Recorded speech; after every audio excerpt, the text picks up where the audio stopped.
Good morning.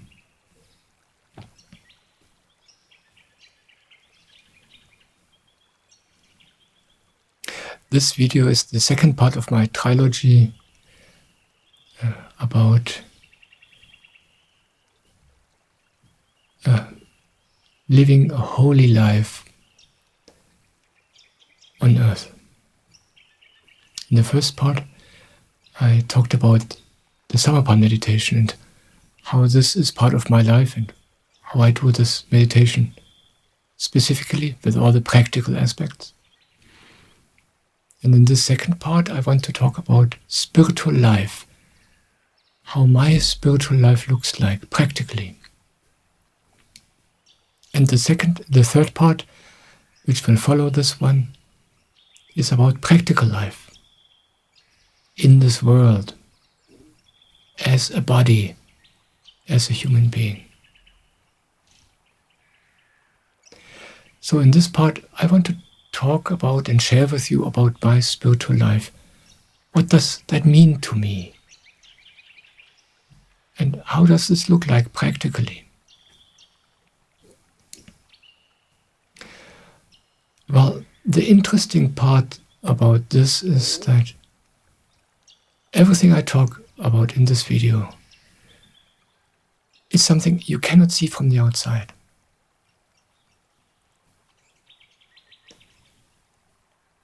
You cannot see that I do anything differently than maybe my neighbors from the outside. With the only exception of the meditation itself. I sit down every morning and meditate. And I think they don't do this. But other than that, from the outside, there's not much difference, if any.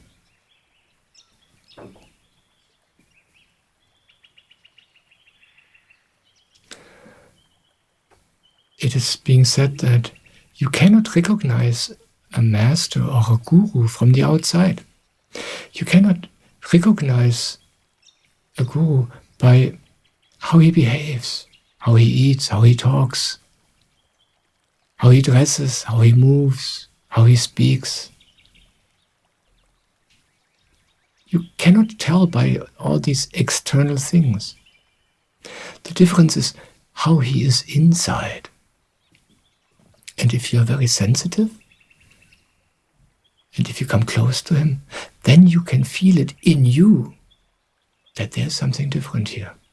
But you cannot tell from the outside.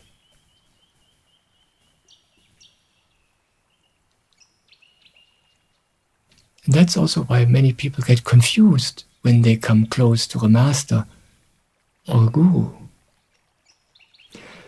As long as they are far away, they can admire this medium of God. But then when they come close and they experience, oh, this is just another human being, just like me. They see, he talks normally.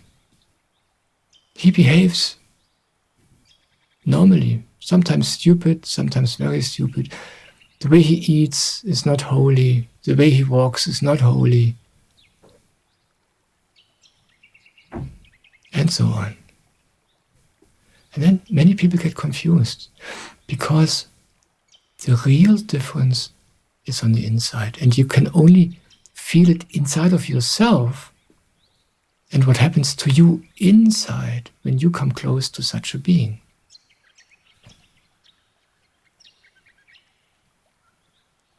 Same is true with me on a smaller scale.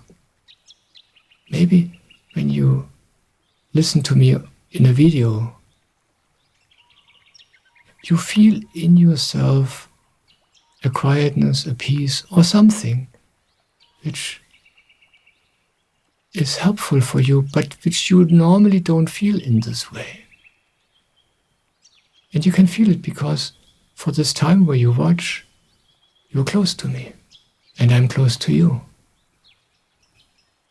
But if you would meet me in the supermarket, or in a restaurant, or if you would stand in the kitchen with me and cook, you will think, oh, He's just a normal guy. I was mistaken. So everything I talk about in this video is on the inside. And this is important to know. I tell you about how it is for me, how my spiritual life looks like on the inside. But I'm using words. And these words cannot describe how it is for me. But I don't have any other means. So I'm using these words. But you will hear them in a different way. What you will hear and what you will imagine out of this is different than what I experience. And what you experience in your spiritual life is different again. So you cannot compare anything I say to what you experience. This is important for you to know.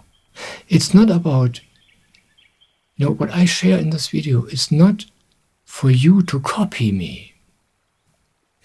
I tell you how I experience my life. And in some mysterious way, this might inspire you to live your spiritual life. But this will look different.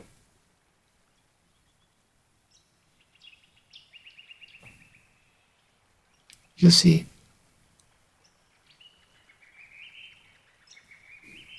every day of your life is different. If you meditate, if you do the Samapan meditation, you will know that no meditation is the same. The meditation we had yesterday was different than the meditation today, and the meditation tomorrow morning will be different again. You are different today than you were yesterday. How you experience yourself and this life and your spiritual life today is unique. It's different than yesterday. So not even one day of your life is the same. My life cannot be the same like yours. So don't copy me. Don't think that I give you rules. So quickly we think this. I don't give you rules, but the way we listen, the way our brain processes these things is that often the brain just makes a rule out of it. Now I have to do it like this too. But this is not true. I want to inspire you. I want to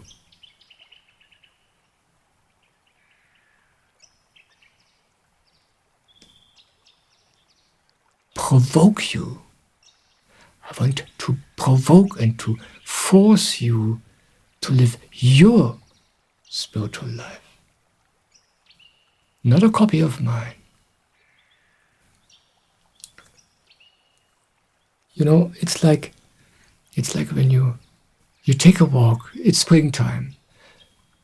Flowers are starting to bloom everywhere. And soon you can take a walk and you will see a meadow with hundreds and thousands of flowers blooming. All of the same kind, the same color, the same flowers everywhere. And all these flowers look the same. They have the same color. They grow at the same time. They die at the same time. Their life as flower is the same. They're sprouting, they're blossoming, they're multiplying, and they die. No difference. But then you go closer to the flower. And when you're close enough, then you see, oh, this flower looks in fact different than that flower. All you need to do is get close enough, and then you see the difference. The difference is in the detail. And then even one flower, maybe this flower has 12 flower petals, but they're not the same. When you look close enough, even them, they're different. Every leaf looks the same, but if you get close enough, every single leaf is totally unique. And it's the same with us as human beings and with our spiritual path. The spiritual path for every human being is the same. It's about discovering the inside, discovering your true nature, which is the soul, to find your way to heaven, to liberation. But how this looks like in your life is unique. How you experience it is unique. How every step on the way you experience is unique.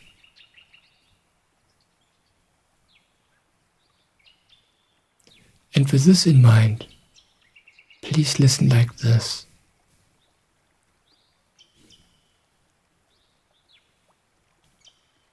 This is very important. Otherwise, you will not be able to listen.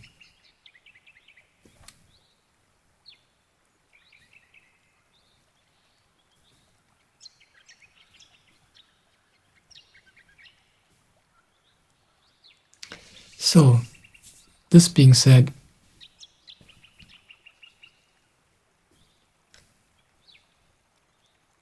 I want to start with the first point. I want to share with you 7 points of my spiritual life. Yesterday I shared 7 points of my meditation, and tomorrow will be 7 points of my practical life. And today, 7 points of my spiritual life. And the first point is in fact the most important one, the most basic one for me.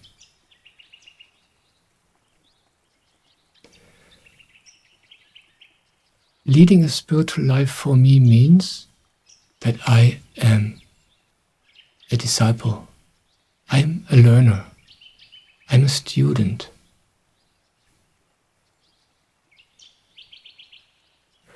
And the longer I meditate, the longer I am on this path, the more I become a disciple. The more open I become to learn, and the more I know nothing. This ability to receive, this ability to realize I'm empty, I don't know anything. And this desire and this ability to be a student, a learner, that is growing.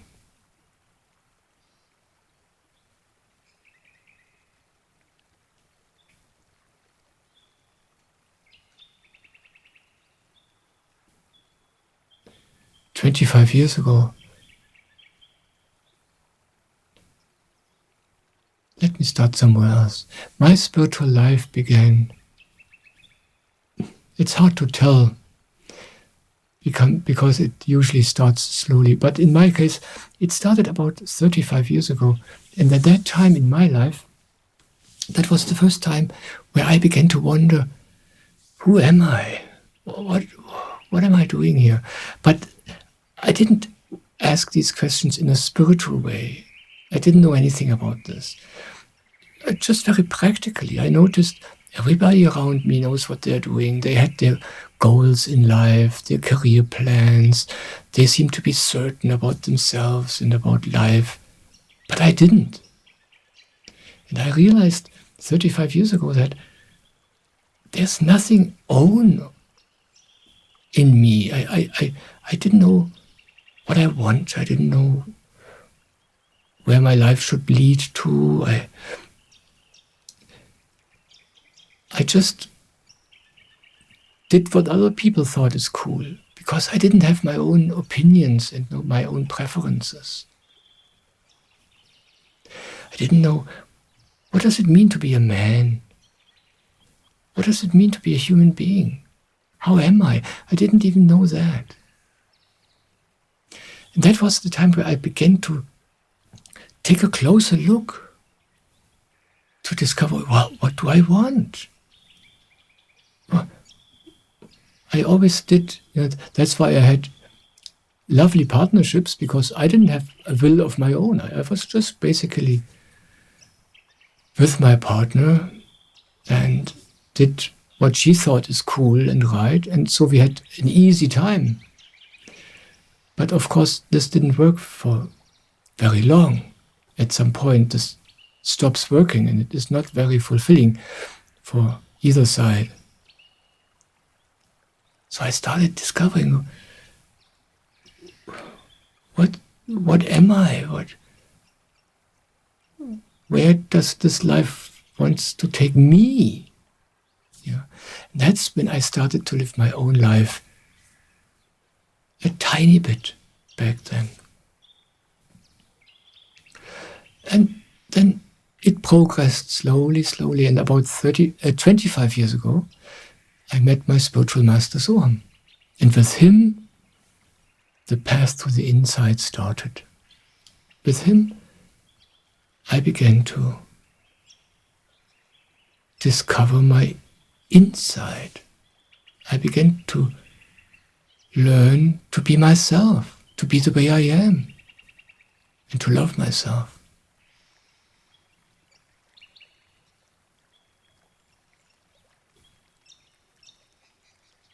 And then now almost 8 years ago, I became a disciple of my guru, of Swamiji.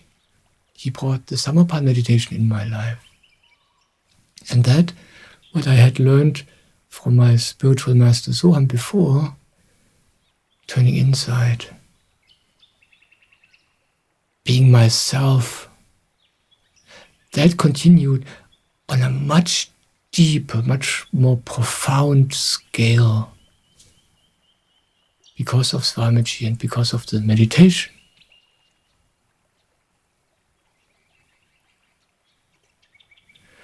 And this disciplehood, this being a student, this openness, okay, I don't know, I want to learn. This, for me, is the essence of this path. Because, basically, on the spiritual path, it is about going towards something, looking for something you do not know. And because you do not know what you look for, you cannot take even a single step in the right direction. You just don't know it. You have never experienced it. You don't even know in which direction to look.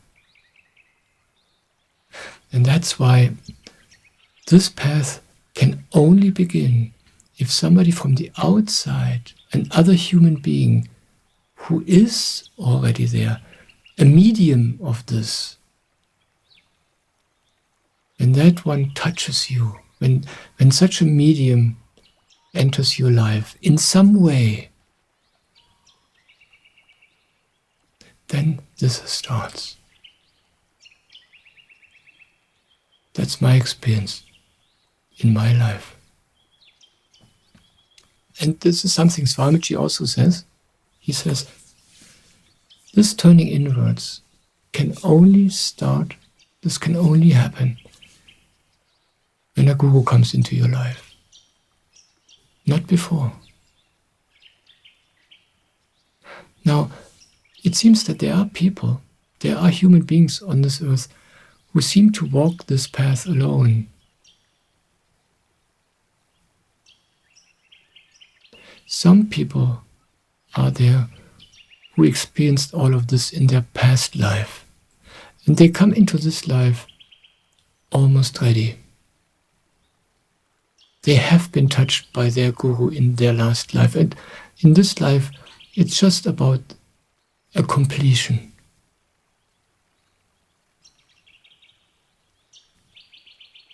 And then you don't see a guru in their life, but they are just almost a guru by themselves.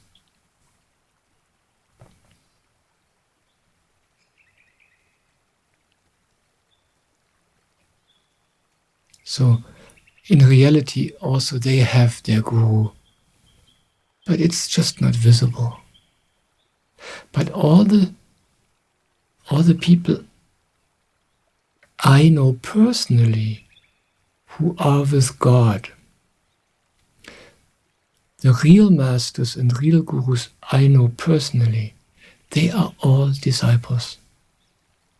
Soham, now is more disciple than ever before. When I met him 25 years ago, he was a master. But his masterhood was being a disciple, knowing I don't know anything, looking up to his master, looking up to God, and letting him guide life. And in these 25 years, he became more and more and more a disciple. That's the characteristics of a true master. And the same is true for my guru. He has a really special life. He met, I think, a total of 11 gurus in his many journeys into the Himalayas. And what he received from them, he brings into society.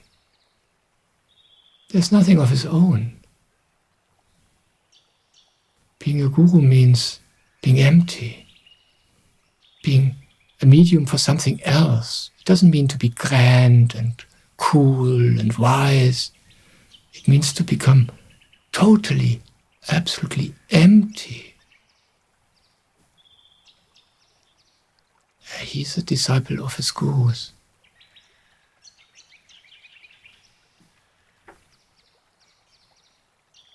And I know people who live this life and who also live a spiritual life and also talk about their lives, but who don't have a guru or a master. I don't know how this can work. Maybe there are people who can do this. I cannot judge this. But for me, it's not possible. I don't know how this should be possible.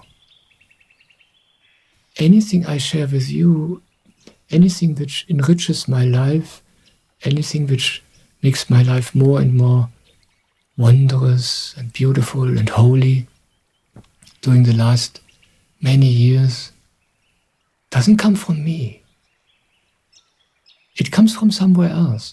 And the more I'm open, the more I'm disciple, the more this can come. And if I would not do this, if I would rely on myself, I would get lost. I would deceive myself. That much I know. My own thoughts, my own mind, my own ego would deceive me, and I wouldn't even know it. But when I am a disciple, when I'm surrendered to a guru and a master, then it feels like I'm on the safe side. And I can become empty and be guided by that which I don't know.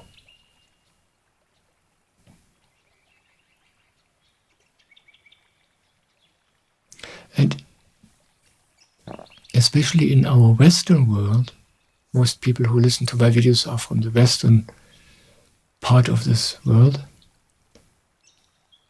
This seems to be very strange. We have this desire and we have this belief that it's important and it's good to be able to do this myself. And in many areas of life, this is a good advice. I'm very capable in many areas of life, practically. But in this one area which matters, discovering the insight, discovering my true nature, I'm completely, absolutely incompetent.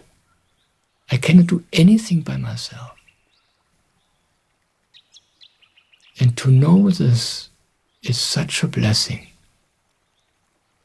And that's why it's such a blessing and so helpful when you are lucky enough to have a master or guru in your life. Now, I said in the beginning, whatever I share with you in this video is not for you to copy.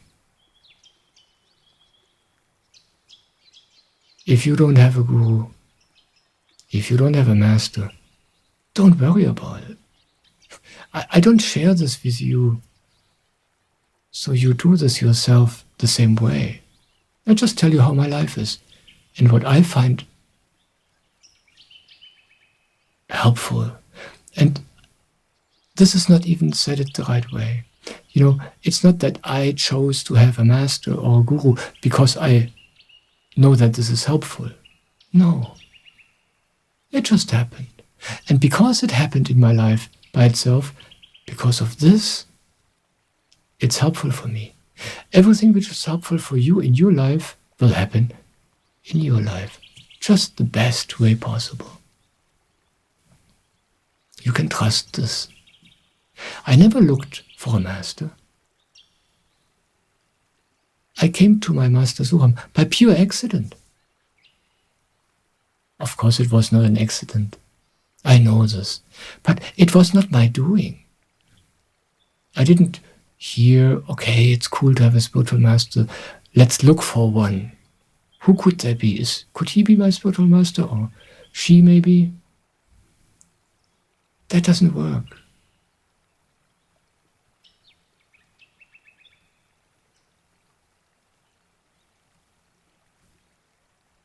I had read 26 years ago, I had read a book from a lady, and I liked the book, and I thought, oh, she's cool. I want to go and see her. I thought maybe she's a good teacher. But I never, ever met her in my life. Not once. It wasn't meant to be. And then I ended up in the satsang of my spiritual master Soham. Totally unplanned. That's how these things happen. Same with my guru.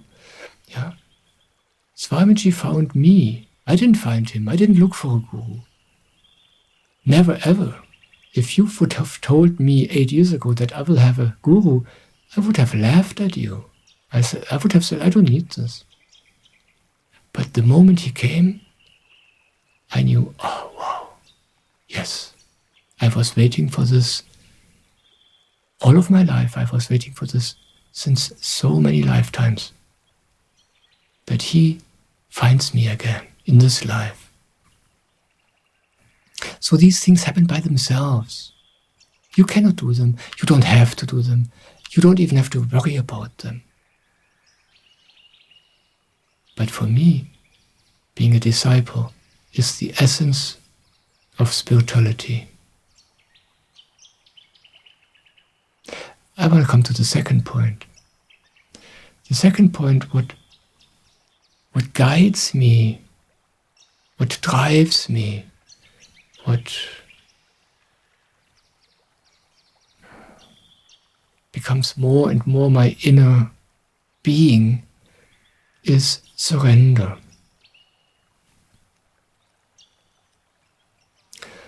Surrender is the same thing like being in the moment, being with what is.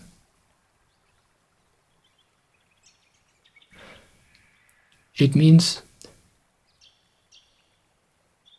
it doesn't mean surrendering to somebody. It doesn't mean to do what somebody else says. Surrender means dancing with life as life is.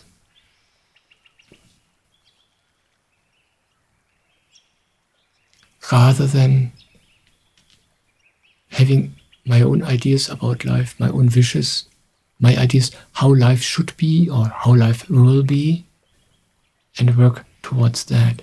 Most people live like this, and it's a very hard life.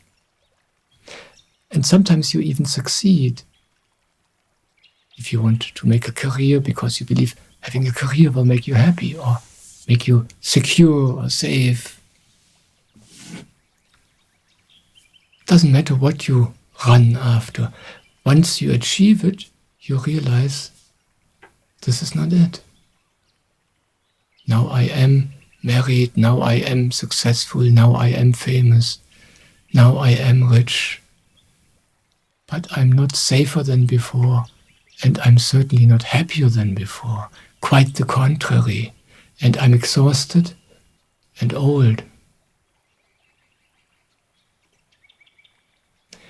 But living with life means not living by my own ideas, but flowing with the river of life. Saying yes to that what happens and being with this. And most people get confused by what that means. I told you in the beginning of this video, what I'm talking about here are invisible things, things on your inside. The spiritual path is an inside path. It has nothing to do with the outside at all. So, surrender, living in the moment, means being with what is practically outside, but also what's here in your inside. It's nothing against you. Most people who are not familiar with this inside, most people who have never meditated, they don't know this part of the world, this inner part.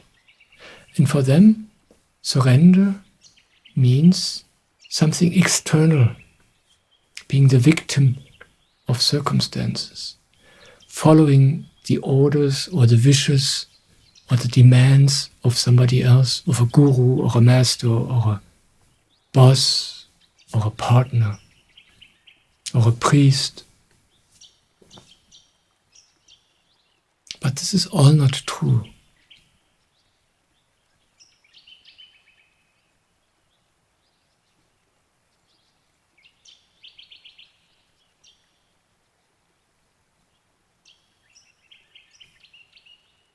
Surrender means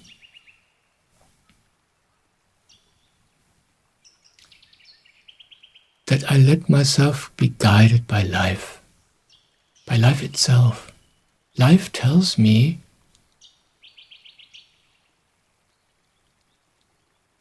where the path is going.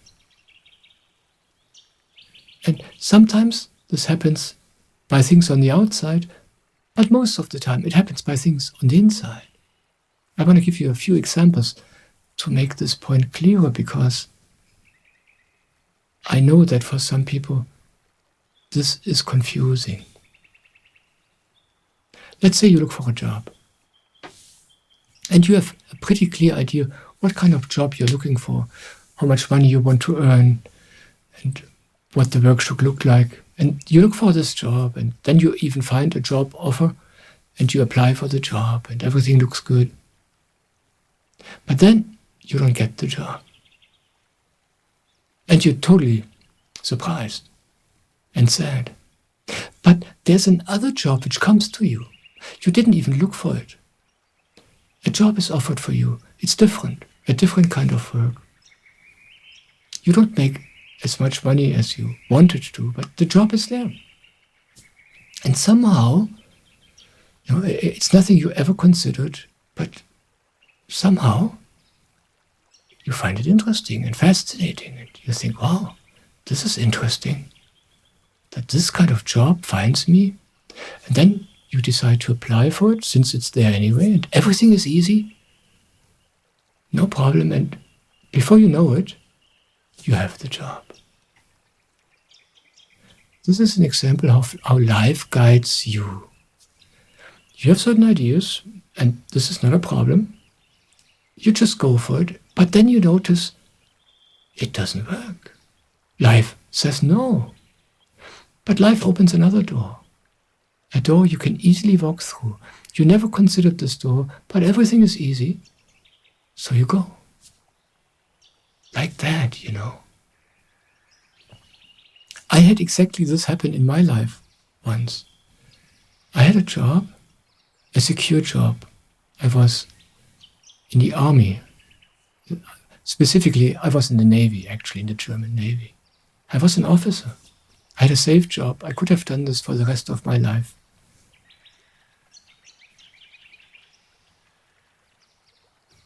But then came a time where I noticed I can't do this anymore. I didn't even know why. I only knew I have to get out of here. And my mind went crazy. Leaving a secure job, relatively good money,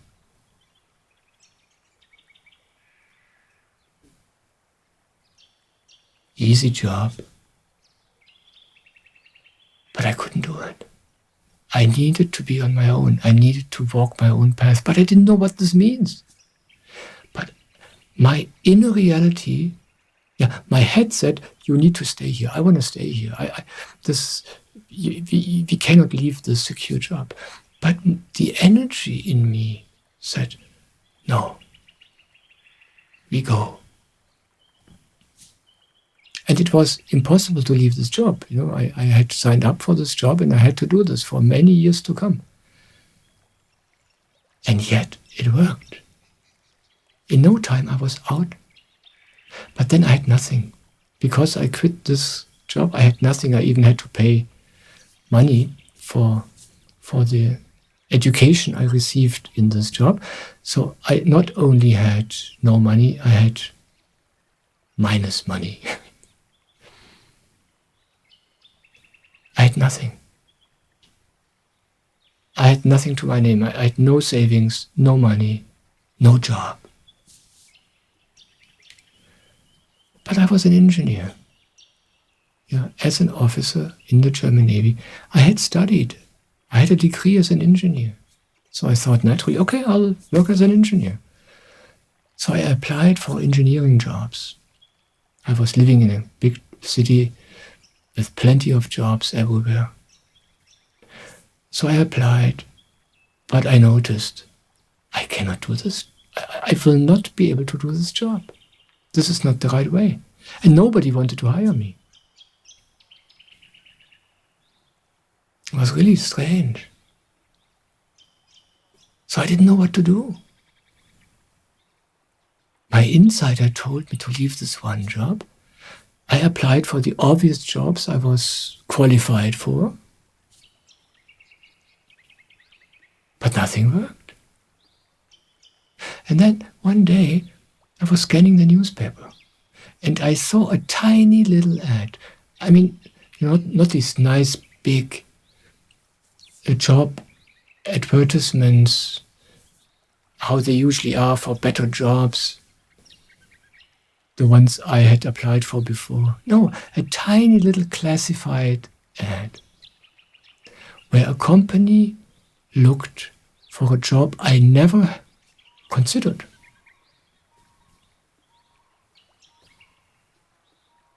But when I saw this classified ad, I knew I want to apply. I will do this. It was strange. I wasn't qualified for the job. I never considered it before. I applied for the job. They hired me on the spot. They asked me how much I want to make. I told them, they gave it to me.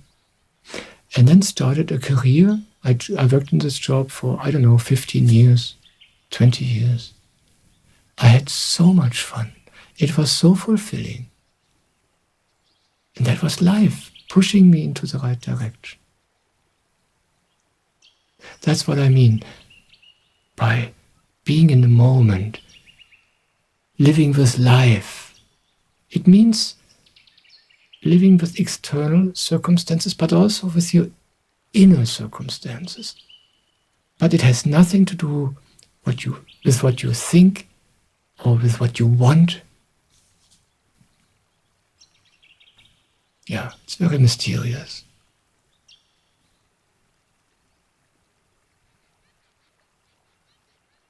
And this living in the moment, this living in surrender, this is easy because you simply live with what is. Most people cannot imagine living like this. They think this is difficult, this is hard. But what most people do, that's difficult, that's hard. Trying to change life all the time. Trying to make life be a way I want it. It's much easier to take life the way it is. But for most normal people, it looks totally crazy. There's a funny story from a spiritual master. He was living in a house with his disciple. And one day, the house caught fire. The house was on fire. So all the disciples took the furniture out. They carried everything out to save the things out of the house. They carried everything out onto the street. The master took whatever the disciples had carried out and threw them back into the house, into the fire. And the disciples were totally astonished. What is he doing? But then it started raining. And once it started raining, the master took buckets and a hose and helped the rain extinguish the fire. Now, I guess this is a parable. I don't know whether this happened exactly this way in reality, but it's a beautiful parable to highlight what it means to live with life. To live a life of surrender. It means to flow with life. And then it's easy.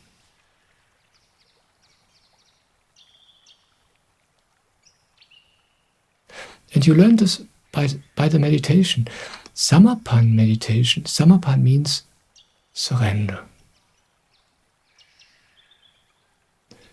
And when you do the meditation, it seems so simple and so easy.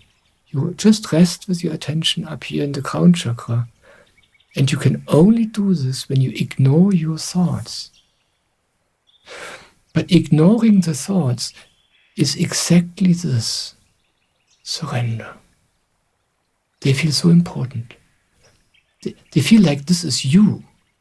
It feels like if I don't take my thoughts seriously, if I don't try to make my life look according to my thoughts and my ideas and my wishes, then who am I?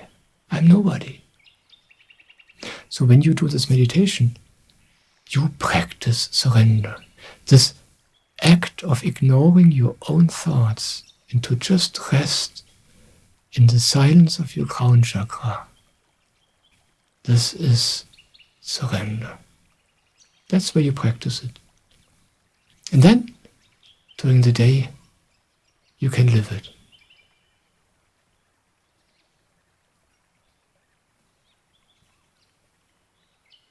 And that's why my life is so easy. Simply because of this. Not because of my life circumstances are different than yours. I don't know your life, but my life is probably different than yours. Maybe I have less money than you, less work, less of everything. But my life is easier because I just flow with life. I just let life decide. It's not my business. I don't have a headache. I don't have stress. Because life takes care of everything. Because I let life do it. That's the difference. Surrender means, okay, life, you do it. I'm too lazy to change my life every day. I'm too lazy to fight for something every day. Life, you do it. That's surrender.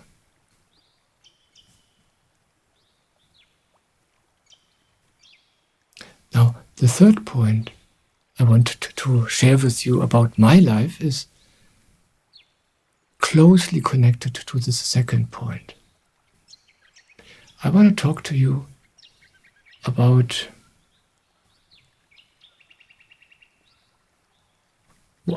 how I live with myself, being true to myself, being the way I am.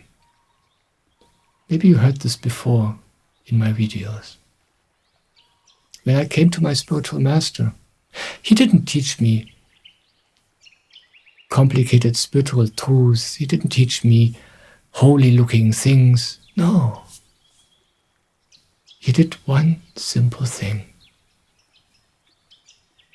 He made sure that I meet myself, that I begin to know myself and to accept myself the way I am. This simple thing. That's what he did. He taught me to love myself the way I am. Not the way I should be, but the way I am now.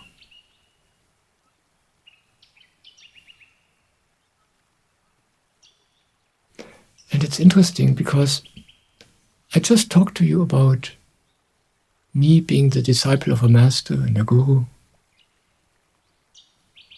I just talked to you about me living a life of surrender. And for people who do not know this out of their own life, for them, they imagine that this means I go against myself. I do things other people want me to do, but I want something completely different.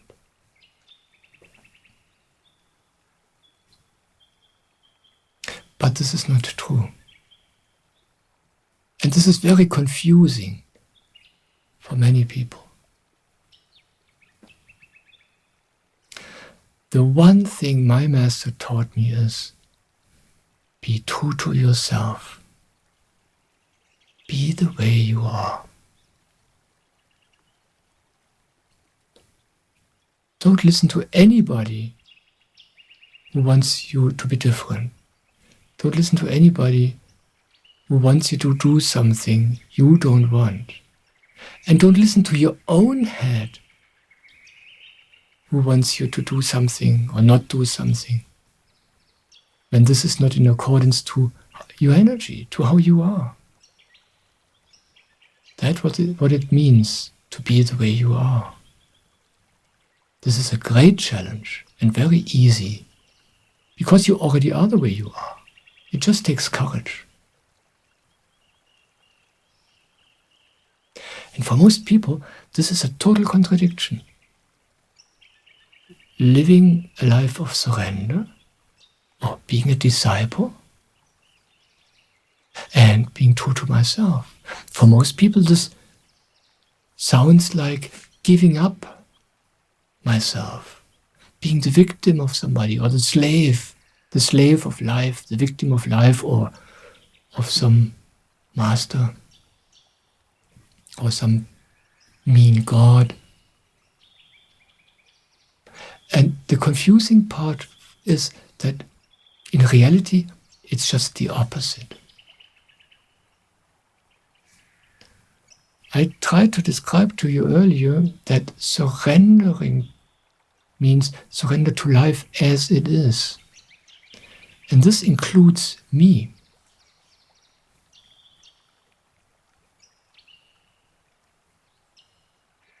I can only do something when life gives me the energy to do this, and the joy. If I don't want this, if I don't have the power for this, I cannot do it. But this has to do with being in the moment. And this is the confusing part for most people. You can live according to your ideas, or you can live according to what is, what I feel like right now. I want to give you a very simple example. You know what to eat. You know what is healthy for you. Yeah, you know everything about nutrition. You know exactly what you should eat. But then it's mealtime, and you crave for something totally different.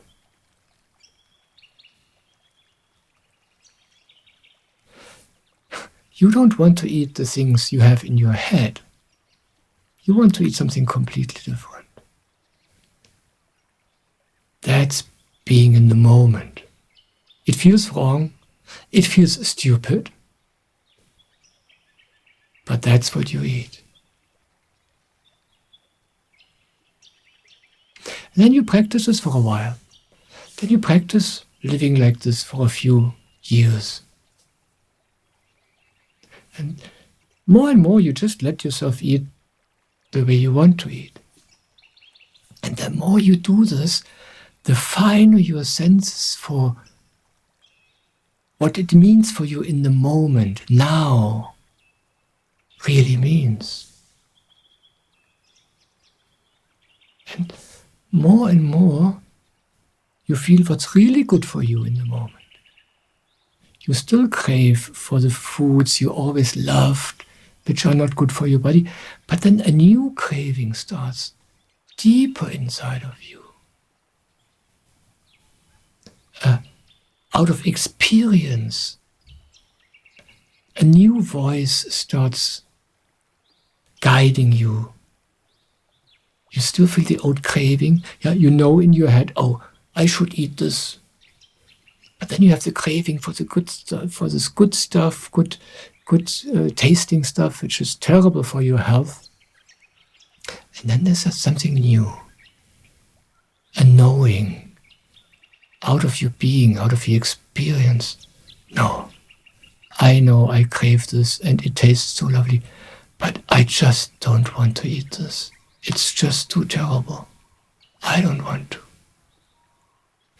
And then a new behavior, a new habit starts growing out of yourself, out of the moment, you don't have to fight yourself. You don't have to follow, you don't have to make decisions between knowing it better and wanting something else. No, this is a new power which grows in you after you have been true to yourself long enough.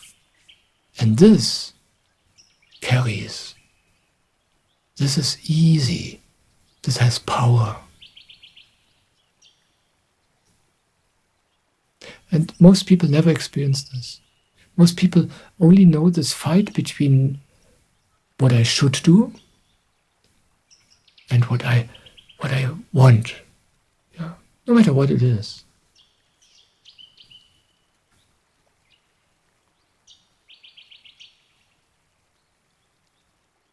But it all starts with being true to yourself, being the way you are.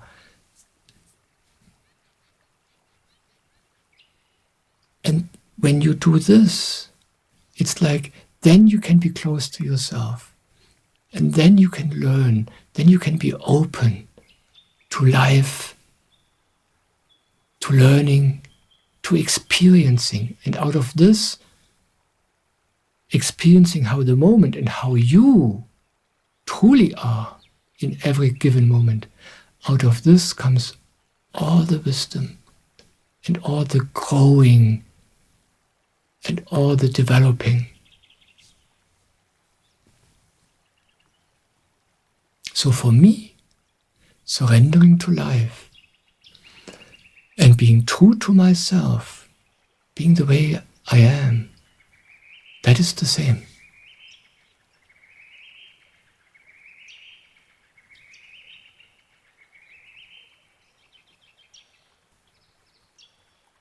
And when you try this, maybe you think, oh, this is too easy. Yeah. But try it out. Be the way you are. And then you will notice what you think about this. How difficult this really is. Yeah. Because you have all the ideas in your head. How you should be, and what would be right, and what would be better, and what is forbidden, and what is not allowed.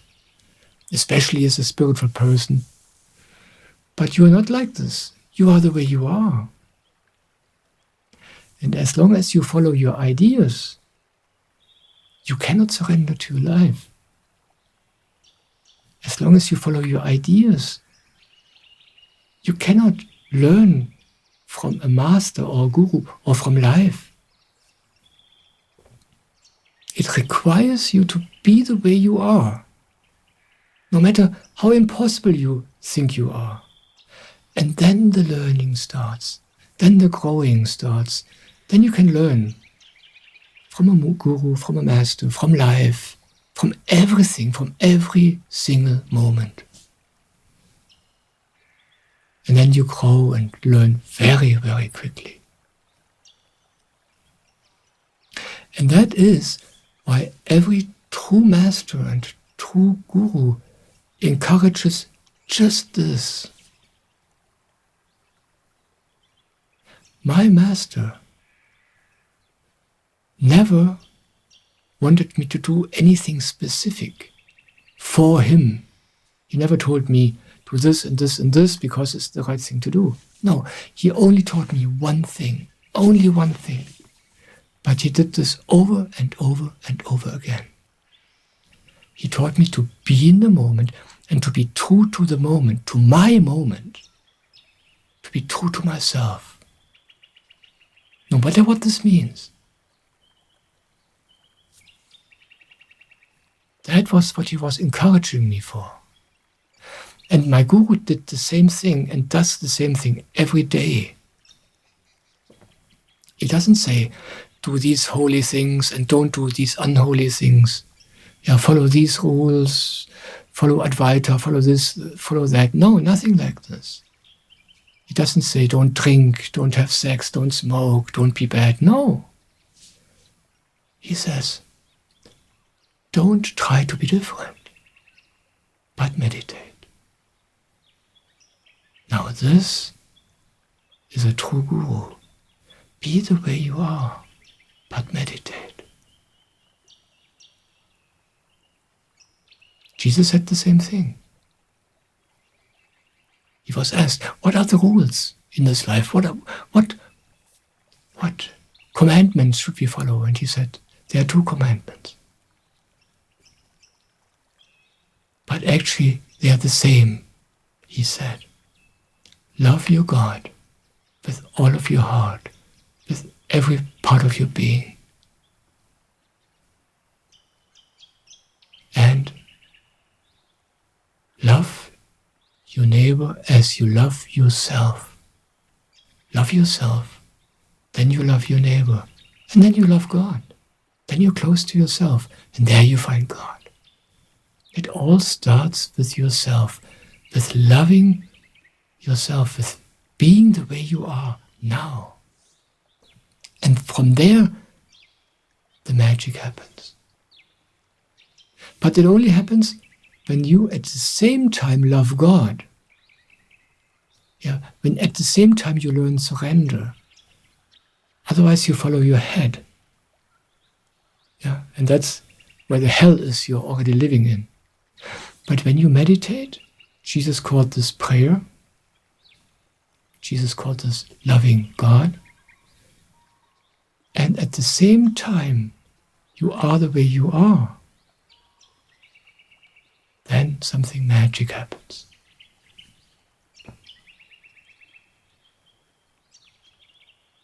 And a master and a guru, they are the only people in this whole world who will support you in this task. Everybody, your colleagues, your family, your partner, they don't want you to be the way you are. They want you to be reasonable, loving, right. They want you to be the way they think you should be. Nobody in the whole world supports you in being the way you are. Only a guru, only a master.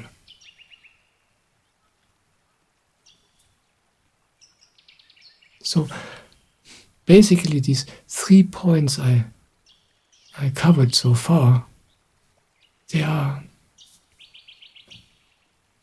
the same.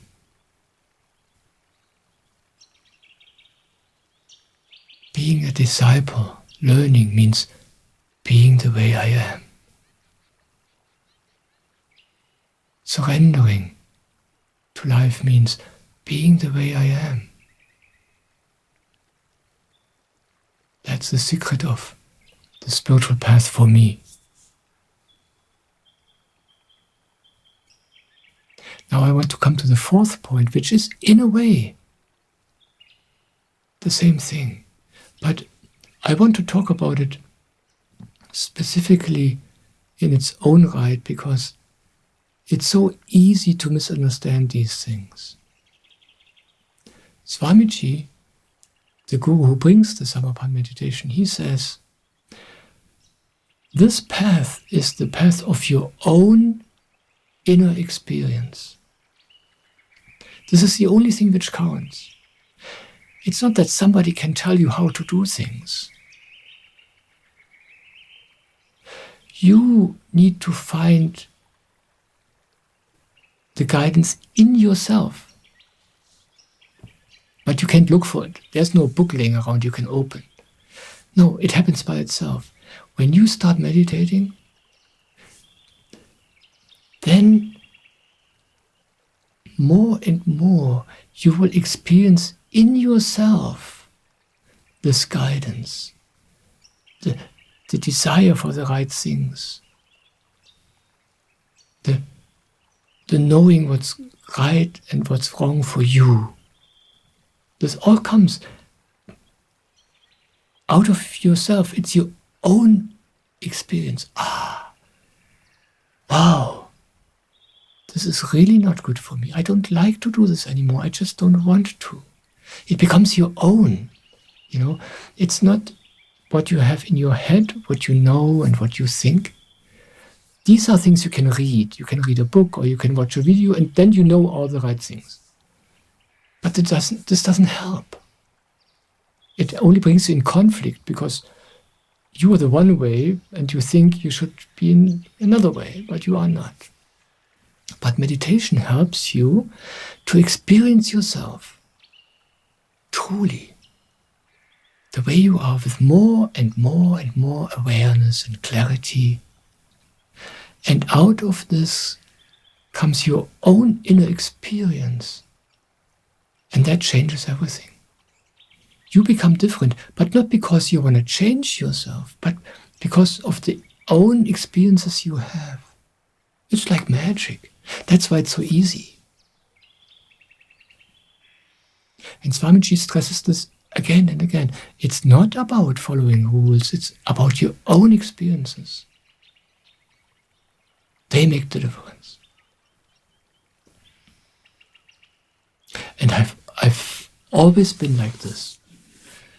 And this point is so closely connected to the others, because you cannot do anything, you cannot be true to yourself and follow the ideas and the good ideas and the rules from somebody else if they are contrary to what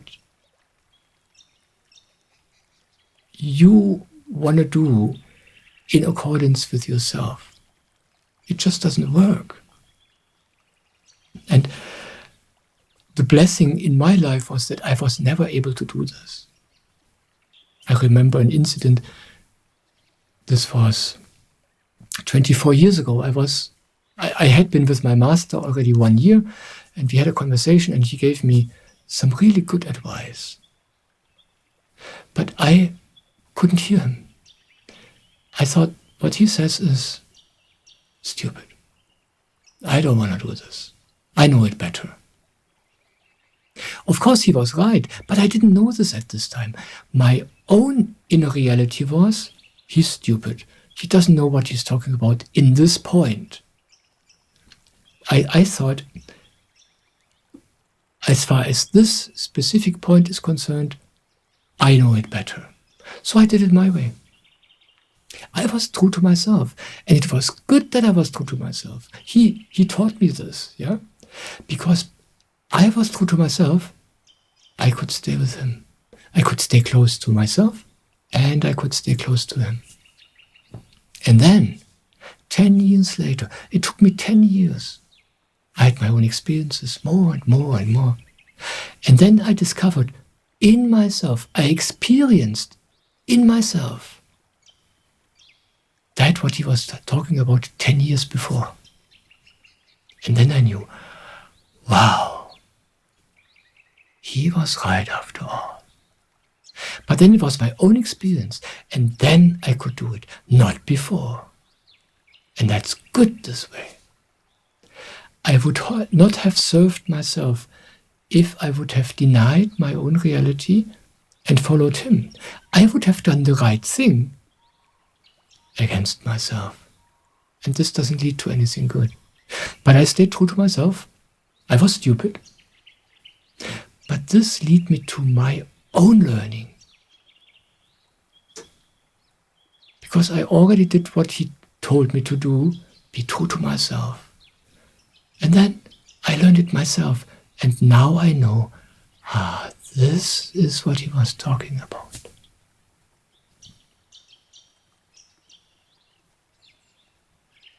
Swamiji talked about something similar just recently. You know, Swamiji stresses that, he says frequently, what I bring is the meditation. All the rest is not the important stuff. That you meditate, this is the important stuff. It's not about following ideas and rules and all these things. And Swamiji gives a lot of discourses, and he wrote an autobiography, and there is a bi-monthly magazine published by him. And it's fantastic to read these things, and it's such a treasure to listen to his discourses, because he talks about so many aspects and things about the spiritual life and what he experienced and what's good and what's not so good. But all these things are not meant for us to be copied. Just by listening, something happens. Just by listening, something's being transferred. But not for us to follow this against ourselves. When I listen to discourse, I just let his energy in. And then I forget everything he said. I read something from him, and I read this, and I'm being transported in a different state. And then I'm done reading, I do something else. That what changes me happens by itself.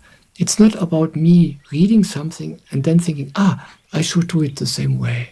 No. That's not how I read it, and I'm sure this is not the intention with which it was being written. That what happens indirectly by itself. And one of those many things he was mentioning somewhere was that it's not beneficial energetically if you wear black clothes. And he mentioned it somewhere, and some of his disciples had heard this, and then these disciples started telling other disciples, hey, you shouldn't wear black. And it went so far that in some meditation centers, people were denied access because they were wearing black clothes. And somebody in the center said, you are not allowed to enter when you wear black clothes. And then Swamiji heard this and said, this is totally wrong. He said, only what comes out of your own experience matters.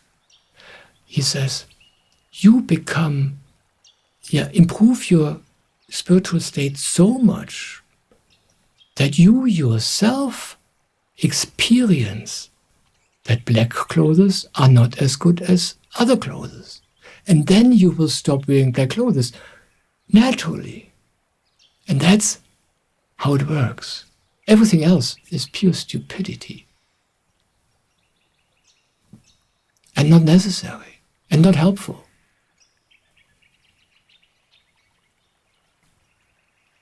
And I like these examples. They highlight this. Everything good happens out of your own inner experience, and you can trust this. And I was always totally stubborn about this. Even long before I met Swamiji. Because my master had encouraged me from the very first day to be true to myself. And Swamiji, in his own way, does the same. And that's what I'm doing with you. Again and again and again. I encourage you to do it your way, to be true to you, to discover your spiritual path, to discover what it means for you today. Tomorrow it will have changed again. In a year from now, you will do things again differently. But it happens in your own time, in your life. This is very, very important. And people misunderstand all the time. I know this. Yeah, in my last video, I was taking a lot of time telling you exactly the same thing, but this did not prevent some people from understanding what I was then sharing about my life as a kind of a rule, as if everybody should or will experience it exactly the same way I do. This, of course, is not true. You experience your way. Yeah. That's what I encourage you to in every one of my videos. And especially in this one. Now I want to come to the fifth point. This is a very important point. And I learned this from Swamiji. He says, it's very important to keep your consciousness clean. He talks about the chitta. The chitta is an Indian word and means the inner eyes of the soul, your inner consciousness. This in you which perceives and looks inside. And it works like this. And you know this, you make this experience yourself. When, for instance, when I read Swamiji's autobiography, I just have to read a few sentences. Like last night before I fell asleep, I read a few sentences. I couldn't read much because then I got so quiet inside, it turns me so much inside just to read a few paragraphs that I stop reading. I close the book and put it aside and close my eyes, and I just enjoy resting in myself. And this turns my consciousness even more to the inside and makes me quiet and makes my soul stronger. It empties me, it makes me empty and quiet and vast. But when I take my handy and I scroll around in social media or on YouTube, watch a few short videos, or I read and watch what people post there, my entire attention is drawn out there, and I have the opposite experience. Yeah, when I read Swamiji, after a few paragraphs, it pulls me so much inside that I have to stop reading. I can't go on reading anymore, and I just rest in myself. If I watch anything on social media, it pulls me out. And it's never ending. It doesn't stop. It carries me further and further and further and ever further away from myself. Maybe you experience this too. Then you notice half an hour has passed, or even an hour has passed, wasted by watching stupid things on social media.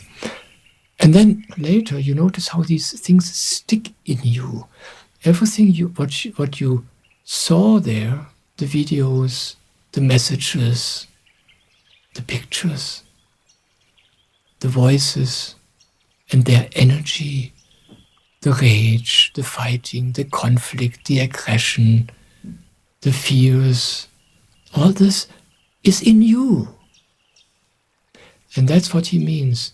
You know, when you are with your attention out there, you pollute your inside. You take this energy inside. You watch a movie, and the energy of the story comes into you, whether you want it or not.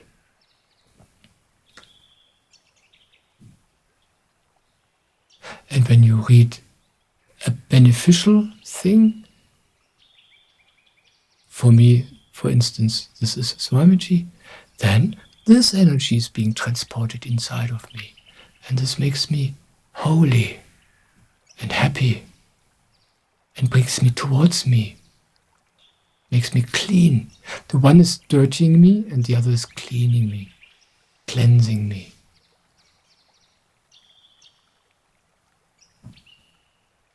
The one is weakening my consciousness and the other is strengthening my consciousness. And now it's up to me to decide, what do I want to eat spiritually? And this is a matter of habit. Where do I look? Where do I spend my time with? You're working, and then comes a point where you get exhausted and you need a break. Yeah, and you stop your work for a moment, you sit down on the sofa.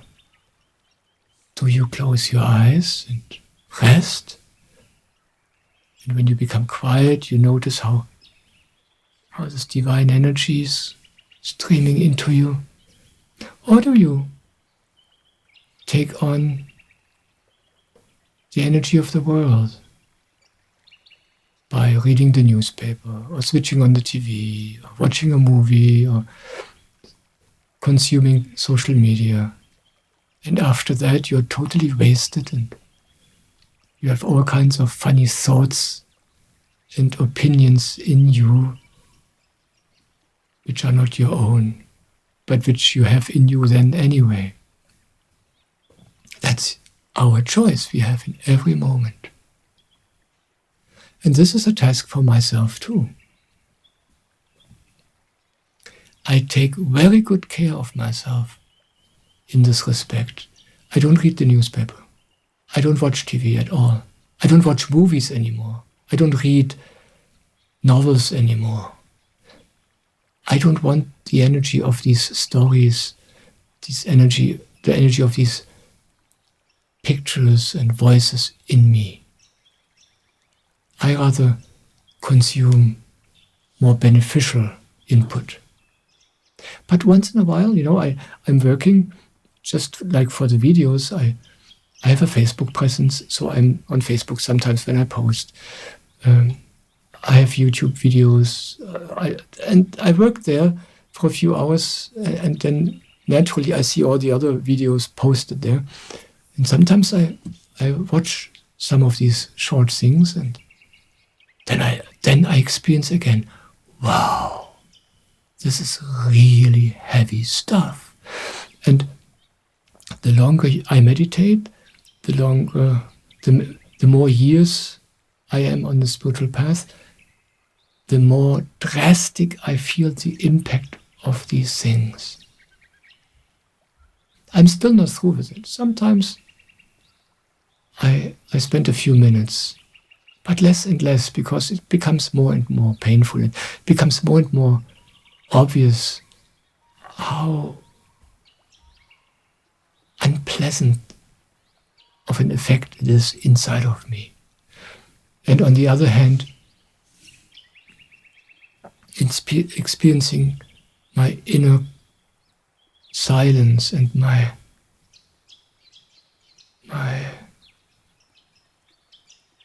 soul becomes more and more delicious in a totally unspectacular, natural way.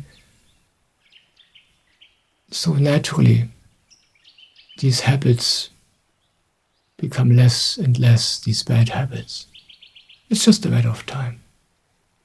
It's only a matter of meditating every day.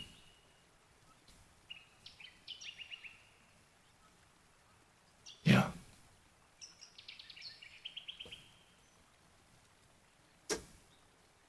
So this is what is an important part of my everyday spiritual life. I watch my chitta. I take care of my consciousness, where it rests, where it takes things from. Also, when I talk to people, I don't listen to things which pollute me. Sometimes you have people, they just dump their stories on you. They just dump their feelings on you. They don't sincerely ask for your input. They just want to throw it out. That's what's happening everywhere, every day. I don't listen to this anymore because it's terrible for me. Then I have to deal with all this rubbish inside of myself. And this is not good for me, and it's also not good for the other person. Because every time somebody speaks out all these things, it's like they just bring it up in themselves again and again. They poison themselves with their own stories again and again and again. And I can't really tell you what I do. Everybody has to find their own tricks and ways to deal with these things. But I'm pretty good by now in avoiding this without upsetting somebody else. Mostly the other person doesn't even notice that I don't listen, but they don't notice that I change the subject in some elegant, natural way. Yeah. And if you can't help yourself, just tell them, I have to go to the toilet, and then you have an interruption, and then when you come back, you can start a new subject. Or you just have to leave. Once you experience that this is important and helpful for you, to be very aware of what you take in, then it's easy to learn ways to take care of this. It comes with the territory. You just get good at it after a while. And Swamiji has a beautiful picture to illustrate this. He says,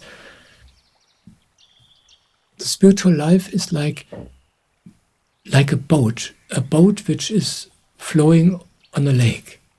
It's swimming on a lake. And it can swim on the lake because the water is not inside of the boat. As soon as the water gets into the boat will sink.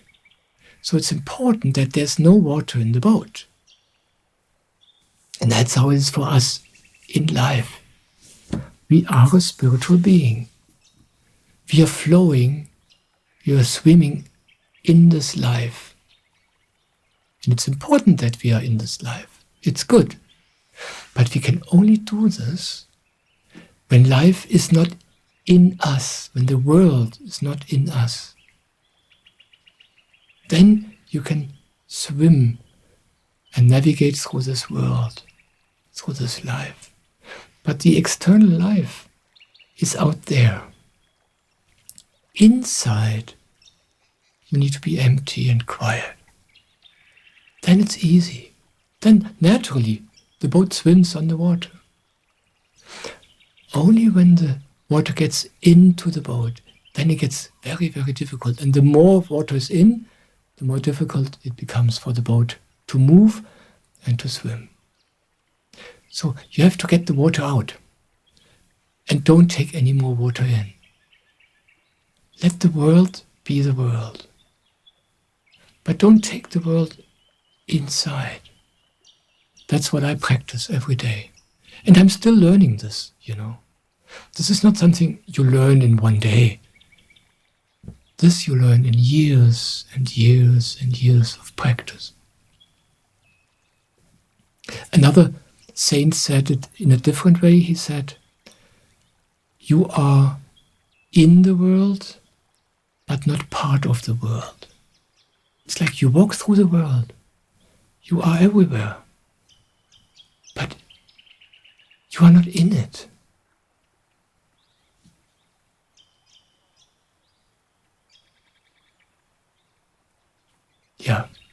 That's what I practice. That's what I'm learning still.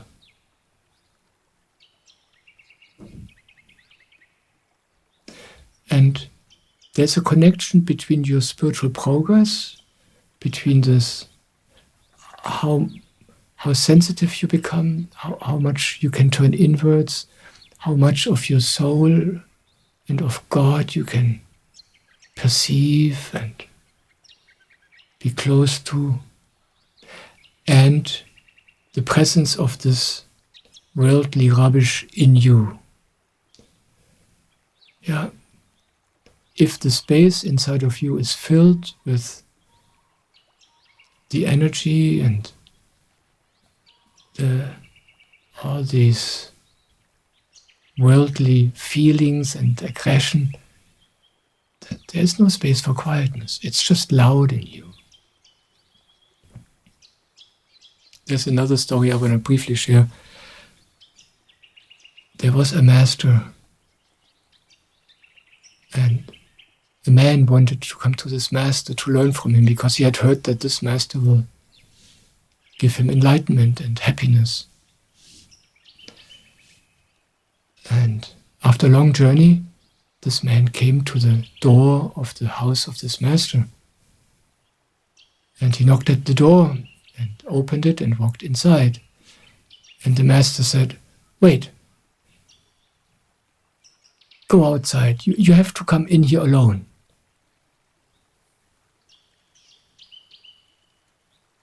And the man turned around, looked around and said, "Master, I am alone." And the master yelled at him, No, you're not alone. Go outside. Wait outside." And the man was confused, but he went outside and closed the door and was waiting out there. And after a while, after a few days or a few weeks, he knocked again, and the same thing happened again. The master said, "No, you can't come in here like this. You need to come alone. Get out." And it took a year. And after a year that the man had waited out there, he came in, and the master allowed him in. And it took him this 1 year to become quiet inside, to forget the world, to forget all the things he was carrying inside of himself, all the stories, all the pain, all the memories. Then he was empty. Then he was alone.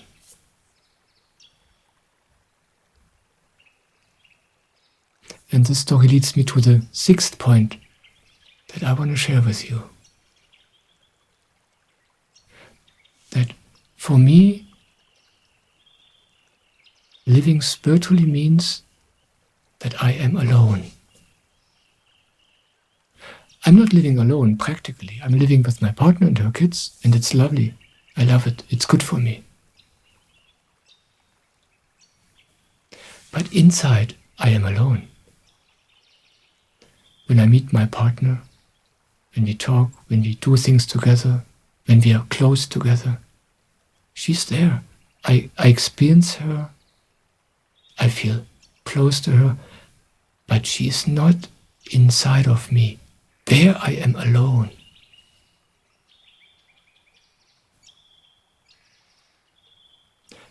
There's nobody in there. Just me.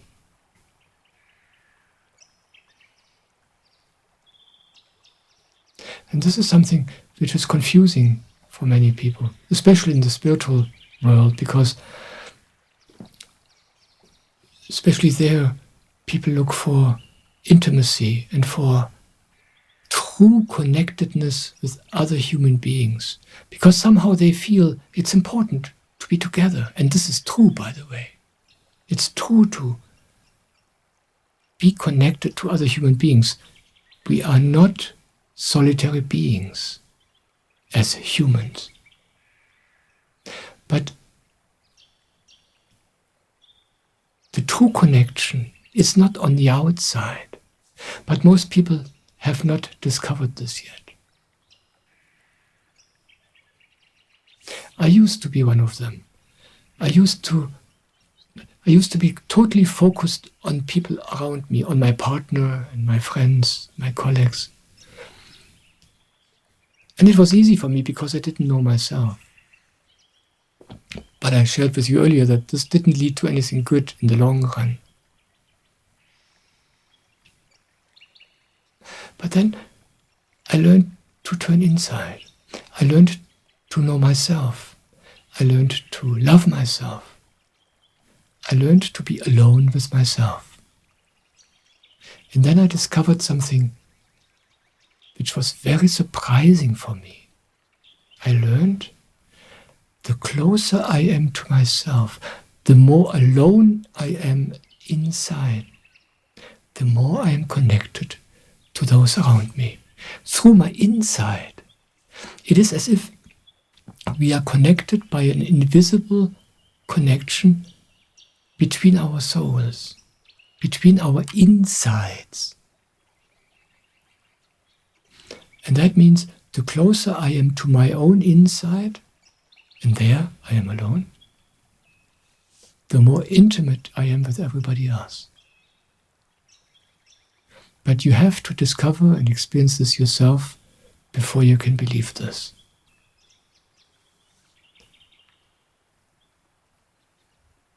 And then you understand other people. And then you love other people deeply from the inside, through the inside. And this is the way I can be with people. This is the way I am with you right now. This is the way I am with my partner and with the kids, through the inside. Externally, I'm very withdrawn. And inside, I'm alone. And yet, I feel more intimate and more connected with other human beings than ever before in my life.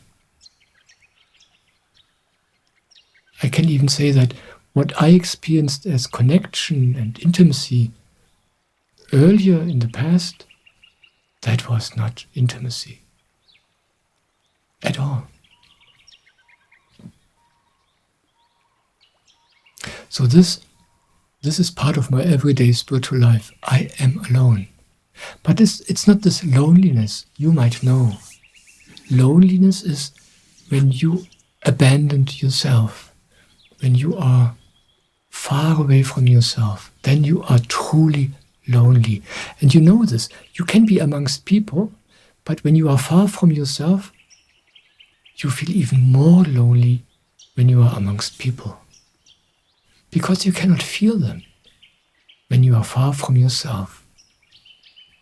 But the closer you come to yourself, the more intimate you are with yourself, the more connected you feel with everybody else. And then you can even enjoy them. So loneliness has nothing to do with aloneness. In order to be alone, you need to be with yourself. And that is something wonderful.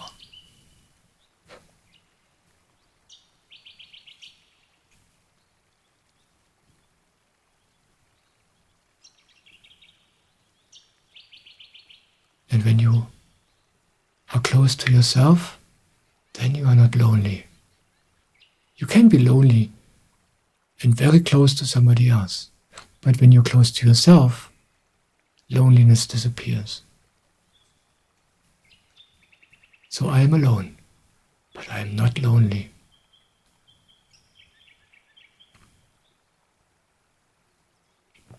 And the seventh point is a little bit related to this one too.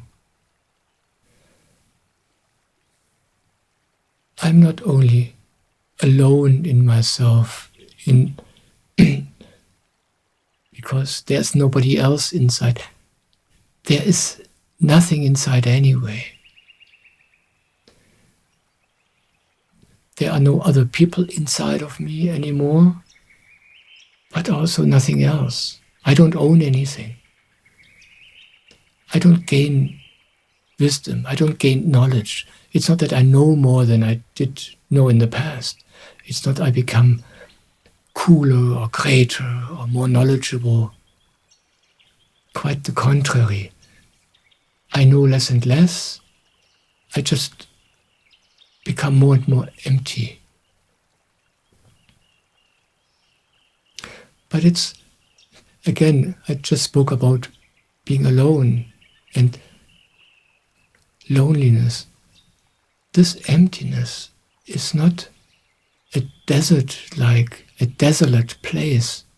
This emptiness is an undisturbed space where aliveness has its home.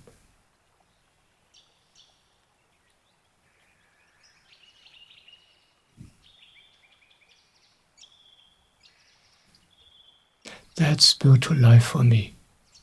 Being empty, knowing nothing, having no idea what's right or wrong, having no idea how I should be, having no idea how you should be or what you should do or not do. Knowing nothing, just being here, experiencing the moment.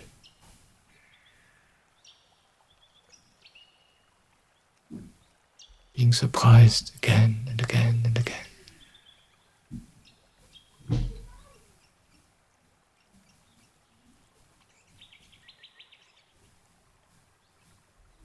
This is not the emptiness which is created by a lack of something. This is just an undisturbed space of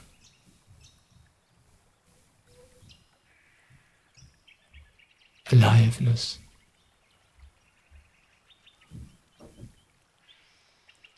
And that space has nothing to do with time, it has nothing to do with the world, it has nothing to do with this body, it has nothing to do with me. That's the eternity Jesus was talking about and the heaven Jesus was living in.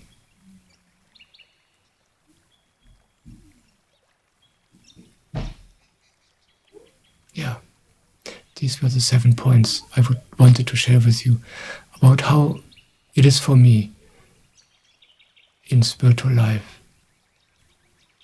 And it's not that this is a checklist of things I try to do in my life. It's more like I meditate every day. And everything I mentioned in this video happens by itself, naturally, more and more.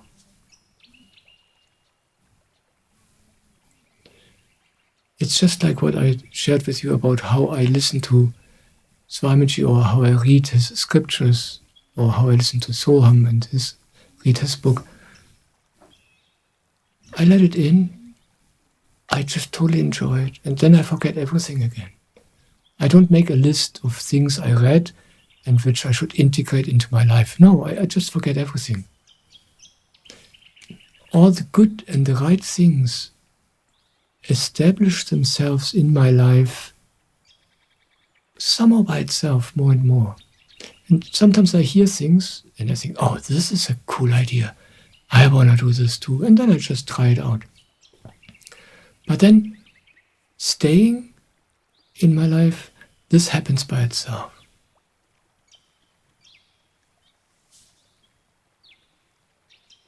So in a way, the only reason why I share all these things with you today is just to inspire you. But now you can forget everything again. But then when you experience certain things in your life, then you will remember. And then what you heard and already forgot again will help you to be true to yourself and to recognize the wisdom and the good stuff which is happening in your life by itself, out of your own being. That's why I talk to you about this.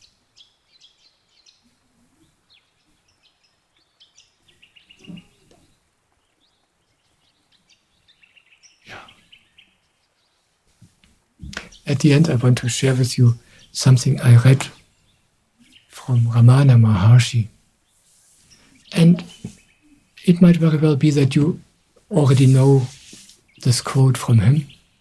Ramana Maharshi was a great Indian saint who was living in the first half of the last century.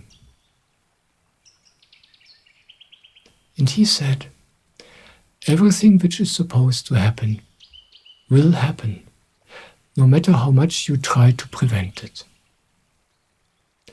Everything which is not supposed to happen will not happen, no matter how much you try it to happen anyway. And it is my experience that this is true. And it is my experience that I can absolutely rely on this. And this is very relaxing. Sometimes, I don't know, what's the right thing now? I'm confused, yeah? Is this my mind confusing me, or is this something I really want to do? You know, it's so easy and so quick to get confused in this funny world. But then I remember, I don't have to know it. I don't have to make the right decision. I don't have to know what's right and what's wrong. The right thing will happen. I just can relax. And it always is like this. Always. I've been in the most impossible situations. I've tried to do the most impossible things. If it was not supposed to happen, I just couldn't do it. I wanted to, I tried, but it didn't happen. And sometimes I know something wants to happen, something should happen, but I don't want to, but then it happens anyway. I don't have to be good. I don't have to be smart. I can just be the way I am. And you can too. That's the essence of my spiritual experience of 35 years in this life. And God knows how many lives before, I don't know. So you can relax. Don't worry. And meditate.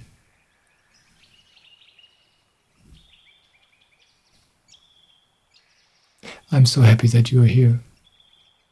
This was the second video about my spiritual life. And the last video, the third part of this trilogy, will be about my practical life in the world. As a human, as a man, as a body. And I will make this video in a few days. And if you don't want to miss a video, I invite you to subscribe to my free newsletter. I send out this newsletter every time a new video is being published, and so you don't miss anything. And in every newsletter I also share a few personal things about my life. So if you're interested, please sign up. It's free. And same is true for all of my videos. My videos, also my online satsang.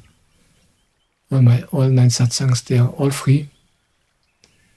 And I like it this way. I want you to be able to listen to all of this if you like. And you don't have to feel obliged for anything. However, I'm very, very grateful if people support me in what I'm doing here financially. I give everything I have, all my time, all of my strength and energy into making this possible. And it's such a joy for me. But just for practical reasons, I'm very, very happy if more people feel like supporting me in this. And it's easy to do this. On my website, on the donate page, I collected some information for you, how you can support me if you feel like this. The easiest way is if you start a membership, and then you can support me with a small amount every month. For me, this is the most beneficial. I love this when people do this, because then I know, okay, this carries. I can keep doing this. And you can choose the monthly amount. But if you don't feel like a membership of this kind, there are also other possibilities. I'm just grateful for everybody who supports me in this. If you feel like this, you're most welcome. Yeah, and I'm looking forward to seeing you in the third video of this trilogy as well.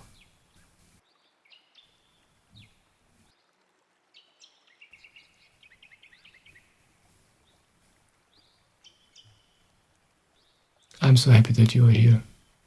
This is so cool.